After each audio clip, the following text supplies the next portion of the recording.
What is going on, Los Angeles? Welcome to the LA Football Show here on the LA Football Network. And we are live after this unbelievable Rams victory, 17-16. We got Skinny T out on the streets. He was at the game at SoFi. My brother, what was the atmosphere like in this game?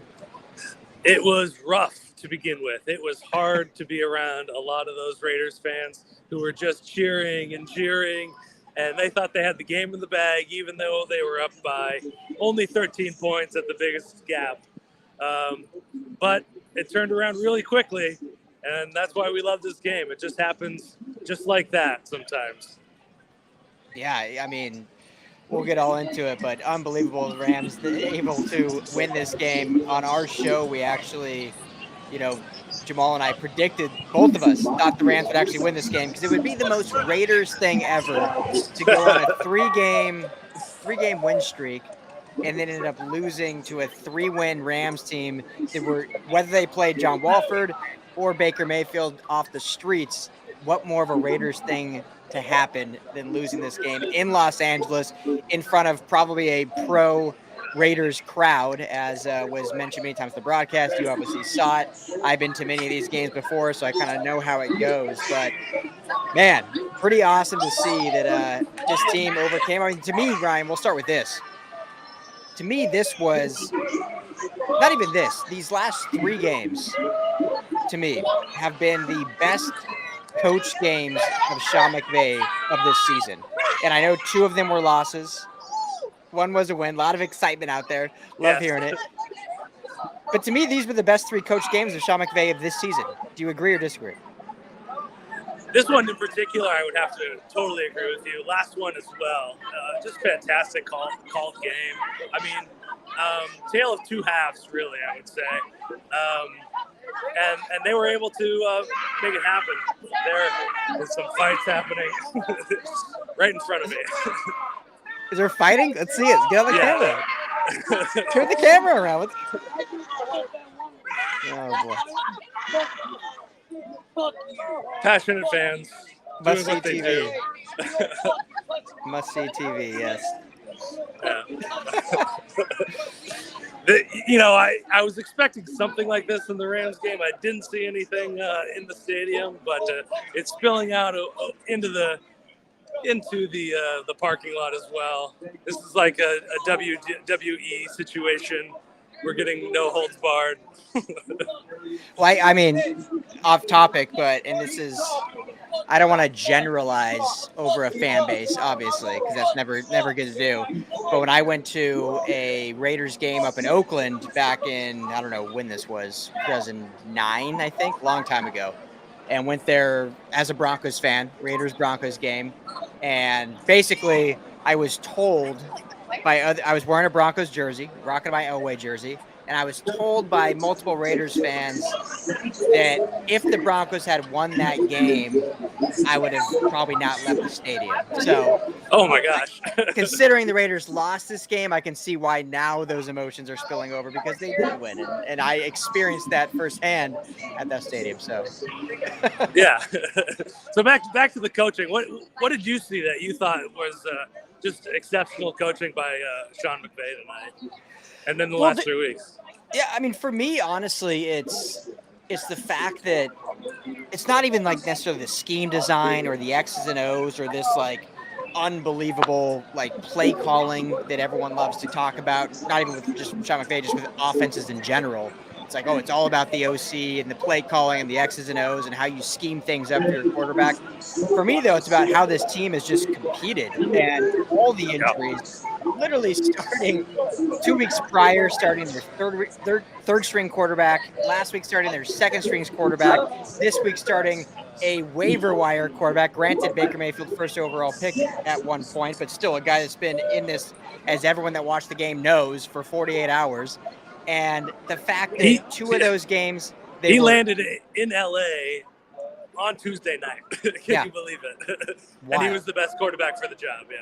Why? And we're gonna get into all Baker here soon, but I just think the fact that you had those three different things, so three different quarterbacks in 3 weeks, all the injuries of offensive line. This was the first game of the season where you had your offensive line, the same five from the previous week, all the injuries on defense, all these different things, and the fact that all 3 weeks they've been in these games, they've been competitive. They've at least like had a chance to win. I didn't really have a chance to win against the Chiefs, but they at least like competed against the Chiefs in Arrowhead. Last week they had the lead till the final drive.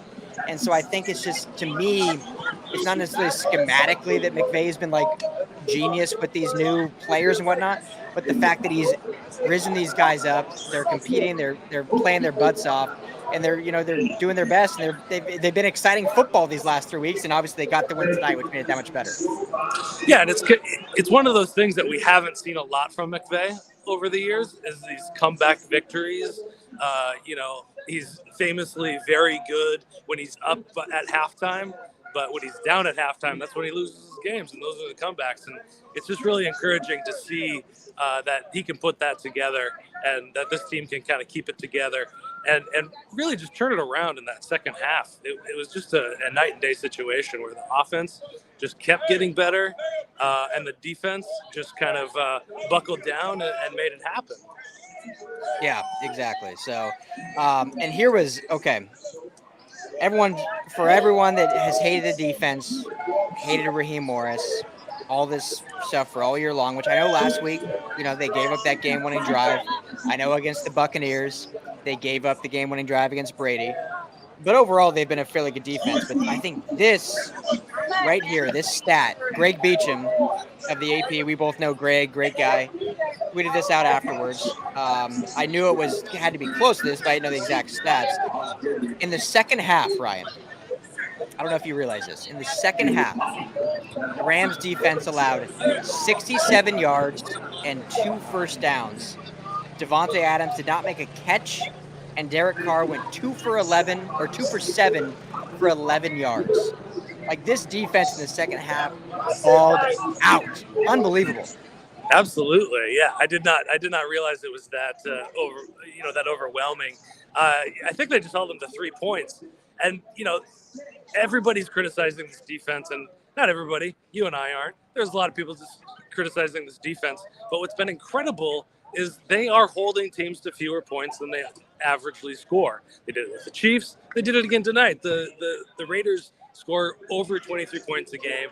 And coming into this game, they put up 40 on Seattle a few weeks ago, and the Rams were able to hold 16 points. It's this defense is no joke, even without some of its premier players. Its premier player, its number one player, Aaron Donald, hasn't been on the field, and that defensive line, they gave up some yards on the ground, but when it came down to the crunch time, they were able to shut it down.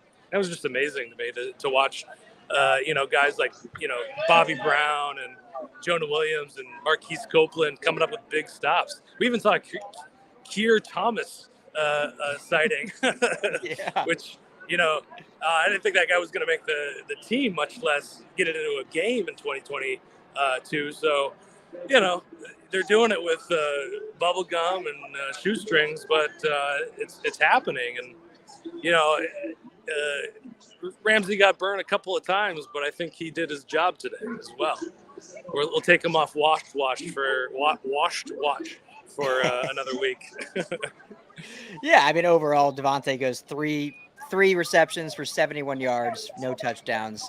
Like I said, shut down in the second half, and part of that I think was, you could blame part of that on the Raiders and Josh McDaniels. They got super conservative in that second half, and that I think benefited the Rams. But the Rams stepped up to the job and really definitely seized the moment and took advantage of what they had to do. So Yeah, impressed by the defense, impressed by the guys that have stepped up, impressed by Raheem Morris, and a Raiders team that, granted, hasn't had the stiffest competition. Obviously, played a good Chargers team last week, but they've won 3 games in a row, and now that and they had like the playoffs in their sights if they just kind of kept it rolling. And the Rams, of all teams, basically shut the Raiders out of the playoffs, which is probably why you're seeing fights behind you. That's probably why they're really upset, right? You know, some of these fans, I just don't understand. There was a guy that was bawling as I was leaving the stadium. I don't know. I think they got they're working out other things. Yes, that's what yeah, that's what makes this sport beautiful. We all get to come out here. Probably more than just the loss, but a lot of consumption, I'm sure, going on with the fan base there. So, for sure. As all always. Right. Well, we got to get to Baker Mayfield. Yeah. Story of the day. Come on.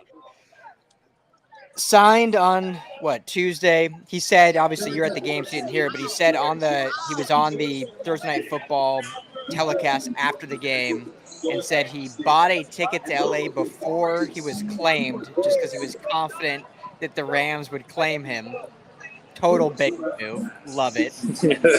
Jamal and I talked on our show a few days ago that this is zero disrespect to Stafford. Obviously, Stafford is a great quarterback, arguably top 20 of all time. Brought this team a Super Bowl. But when you just look at personality, like Baker is more an LA style quarterback. Like he's LA, like he's Hollywood, 100%. And here he comes in his first game. Doesn't know the playbook at all. Has to be a very vanilla offense and leads this team to a victory. Like, how impressive, Skinny T, was that tonight to watch in person? It's just incredible. I mean, it's hard to put into words because it seemed like he was falling out of the bottom of the league. Just can't even make it with a Carolina team, much less, win a game in the last minute and 45 seconds, go 99 yards or 98 yards, whatever it was. LA is a team where you can redeem yourself. We saw it last year with Odell Beckham Jr. coming in, everybody talking about how he's a locker room cancer and all that stuff. But he comes in, he plays his part, he does the thing that he needs to do, and now he's going to get another contract at the end of the season. Might win another Super Bowl with whatever team he ends up signing with. I wrote about how I think Stafford is probably going to retire after the second pretty serious neck injury, back injury, spine injury. That's just a hunch that I have. And if Baker can continue to prove himself over the next 4 games, he can earn himself as a spot as a Ram, maybe as a backup, but maybe as a bridge quarterback. But he also just might earn himself a good contract with a quarterback-needy team, which we know there's several of them for next year. Yeah, 100%.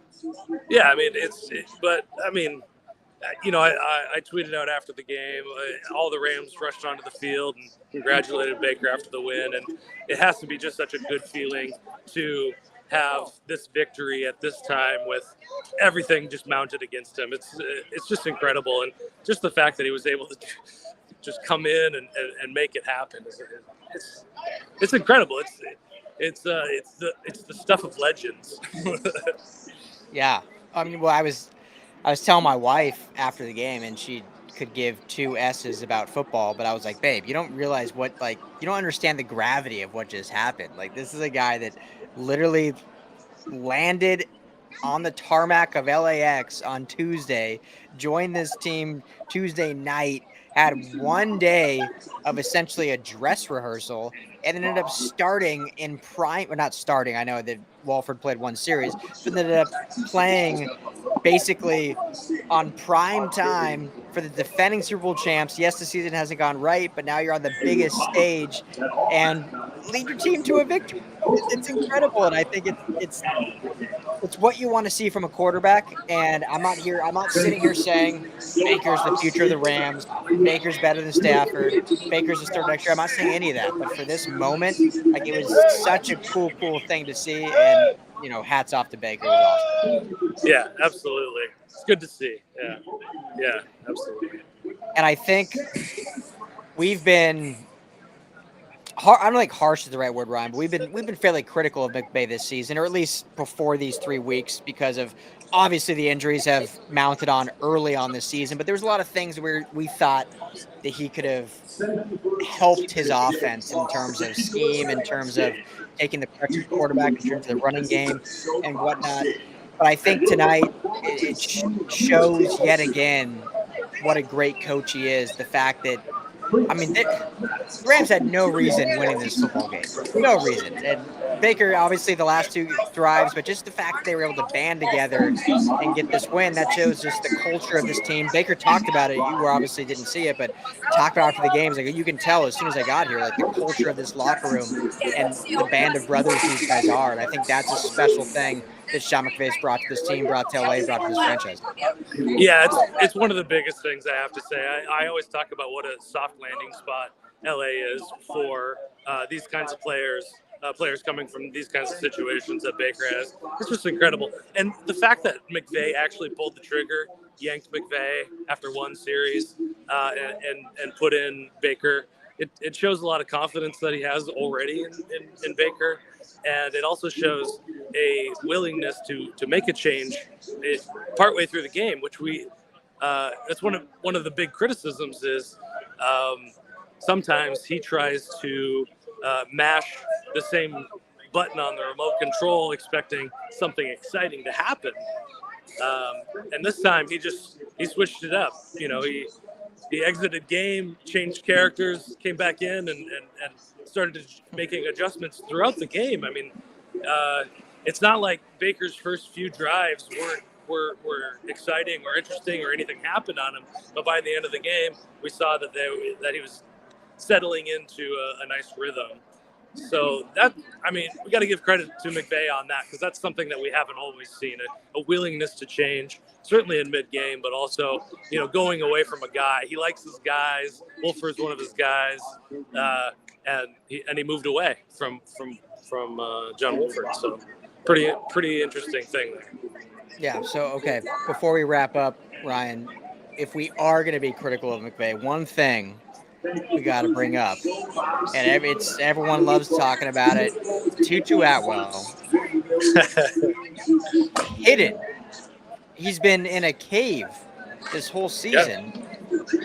All of a sudden, the last 3 weeks, when it's like, well, we got no one else, we start seeing him come out. We see some explosive plays. We see the touchdown. We see him in the run game. Tonight, Skinny T, 8 targets, 5 catches, 50 yards. And they were great catches. Some of them were nice hands catches over to the sideline, clutch on 3rd and long. Yeah. So if we're going to be critical at all of McVay, it's like, why have we been hiding this guy? Look at Tutu. Look at him go. Yeah, I mean, he would have saved us a lot of grief of having to answer questions about what Tutu Atwell is what's gonna happen with Tutu Atwell. Is he a bust? Should have they gone another way? So McVay, do us a favor, make this happen for us. Feed it. Yeah. Give the little guy the ball. You and I, Team 5'8", let's go, baby. That's right. And Ben Skoranek, he and McVay seem to have something going there. They got a good chemistry already, and he's leading receiver Ben Skoranek. I think he had 80 yards or something like that. I can't recall, but I mean, it's kind of what I was talking about with that switch from Wolford to Baker. It's like we gotta see all of these guys, and they just don't make those substitutions all the time. They don't give those guys a chance all the time. And these injuries have just forced the hand of McVay to make it happen. And I'm really excited about Van Jefferson, and I think that that's another one we're going to see him kind of blossom and grow in that role. He's now the de facto number 1 receiver. He's got the most experience. He's and he's the most qualified to do it. And he's shown he's a really good receiver. So we'll see I'm excited to see what happens with him as well. Yeah, absolutely. So, so pumped to see Tutu, go out there and just have a great game. So pumped to see Benny Sco have a great game. Van Jefferson had a solid game, and I think it shows, Ryan, how important at the end of games the quarterback truly is. And I'm not here sitting here saying Baker's a Hall of Famer or whatnot, but end of the game, like Raiders knew what was coming. They knew what was going to happen.